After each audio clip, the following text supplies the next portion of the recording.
All right, today we're going to be breaking down the AI perspective that Gary Vee has as a business owner and content creator. And so we're going to go through the different points. Point one is the fear of AI. Let's take a look at the video. Right now, the majority of this room is demonizing AI. They are scared of what AI is going to do and how it's going to take their money. I've just spent 15 years building the largest independent advertising agency in the world. From zero to $350 million a year we'll do. I don't want this to happen either.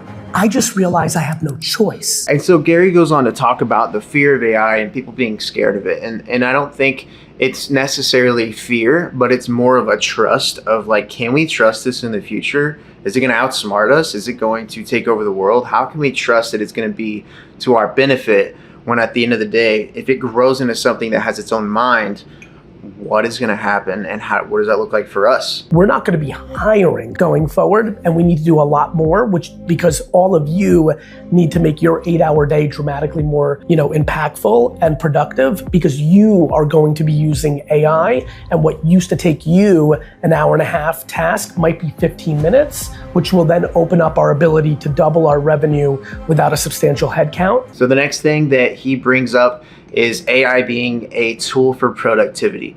I'm a huge fan of this, actually. I agree with him on this point because I have been able to scale this business and utilize AI heavily within our workflows and our daily life, especially with video editing and content creation. There's lots of tools that you can do for repurposing content, for automating tasks, like for admin work.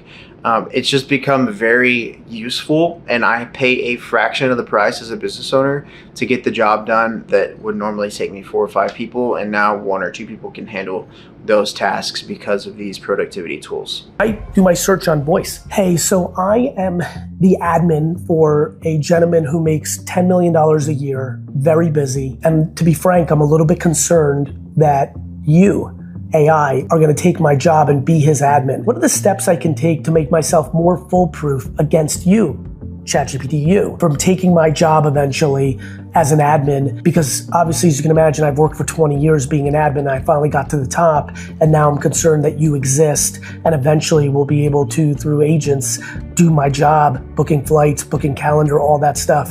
What are 4 to 5 apps I should be using? 4 to 5 things I should be developing? Self-development. How should I be really thinking about this next decade? I have 2 kids who are 11-year-old twins, and I need to at least have this job for another 10 years because I want to put them through college. So you can see, everybody, what I'm doing is I'm giving a lot more context. So once you learn how to prompt engineer, once you learn how to ask the right questions, once you learn that you're actually not using ChatGPT as a search engine, you're using it more like you would dialogue with somebody who's an expert in anything. The key for you is to move from task executor to strategic partner.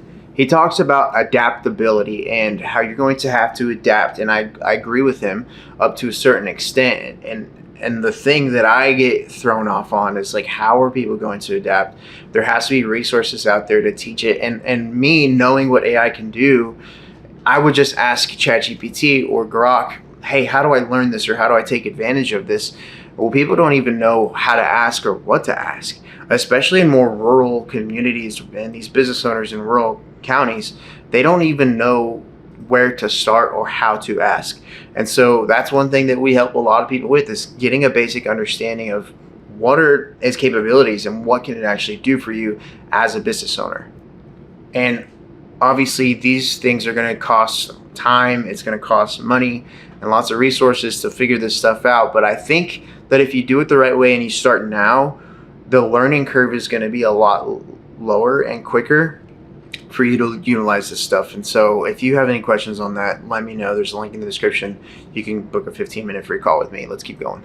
Guys like you, gals like you, shouldn't be fearing it, because it will take a full decade for everybody to fully calibrate this. In that decade, you need to go on the offense, and you should be able to have 50 projects. It's like Team Gary. I talk all the time famously about 30, 40 people. I'm now thinking about 7 or 8. Instead of replacing, I'll be able to use AI as a partner to those 7 or 8. But here's the cool part. Those 7 to 10 people are gonna get more of the economics. So instead of having a 50-person team, it's not like all that money falls to the bottom line for me.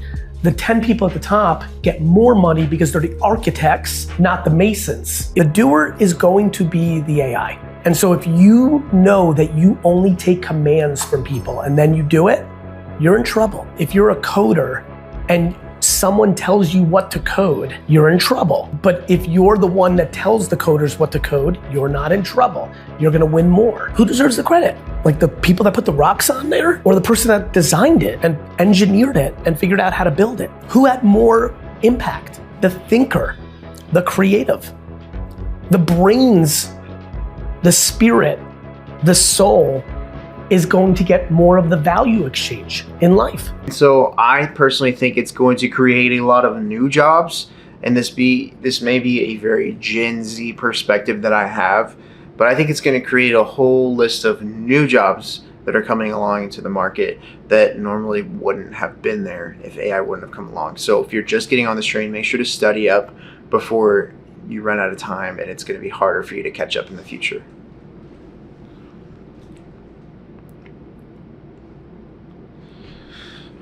And I love Gary's perspective about majority of this stuff. He's pretty spot on. And I think if you don't figure out how to use it and implement it in your business, then you're going to fall very far behind. And so if you need any help, again, there's a link in the description.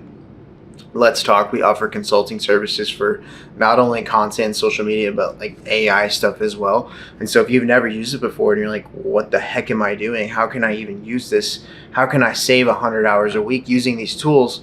Let me know. Do you currently use AI, and how do you use it? Leave a comment down below. I'll answer every single one, obviously. Make sure to hit subscribe, and we'll see you in the next one. Peace.